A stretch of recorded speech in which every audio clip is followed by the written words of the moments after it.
guys, this is going to be a quick trip and a quick review on my trip to Pakistan.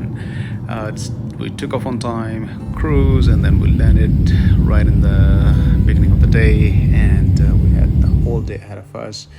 Drove straight to Balakot, and that's where I am right now, overlooking the city.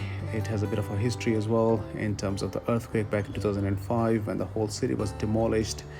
Yeah, and they had to reconstruct the city from scratch. Waterfall early in the morning, quite relieving for the eyes.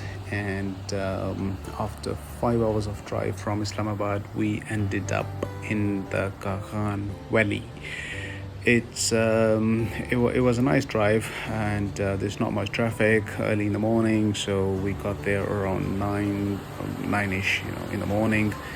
And yeah, I mean, it was quite beautiful. The best time to capture the video, and if you want to take pictures and stuff, it's between 9 in the morning till noon.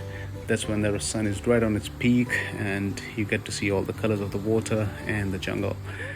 We further on headed towards there's this place called Babusar, and just before that there's this beautiful Siran Valley.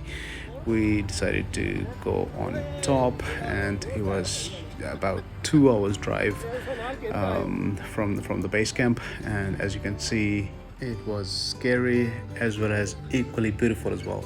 This guy right behind us, he was sort of our guide, and he was telling us about all the do's and don'ts and where to go and stuff like that. As you can see, there are lots of glaciers. It was beginning of the summer, and all the glaciers just seemed to be melting, and all that water was gushing down at quite some pace. This was right at the top.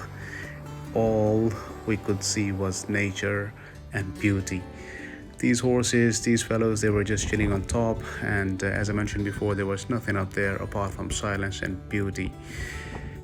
So we did spend about 2 hours on top by the horses, and chill out a bit, because it was quite a bumpy ride all the way to the top, and then the horses were like, we've had enough, you gotta go. On the way back down, we saw a couple of beautiful waterfalls, and we decided to do some monkey stuff as well, particularly me. Lucky for me, I did not twist my ankle, because I'm very famous for having my ankles twisted. So yeah, I got lucky. On the way back down, it was a beautiful ride and a bumpy one as well. My buddy here, he seems to be enjoying a bit more than I do. This was our residential area where we were staying in the night. As the sun went down, it was completely dark, pitch black, so it was quite a creepy night. But we loved the barbecue that we had in the night. This river right here, it has been with us ever since the beginning of the journey. And once you drive into that region, this river is not going to let go of you. So it will stay with you all throughout your journey. So there's no way you guys are going to get lost if you're into that region. So feel free to drive around as much as you like.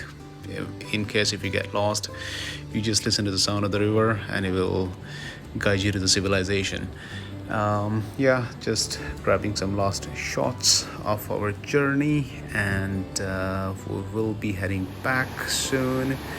This is the bridge that we had to cross over in order to get to the main road. Goodbye here from my buddy and myself as well.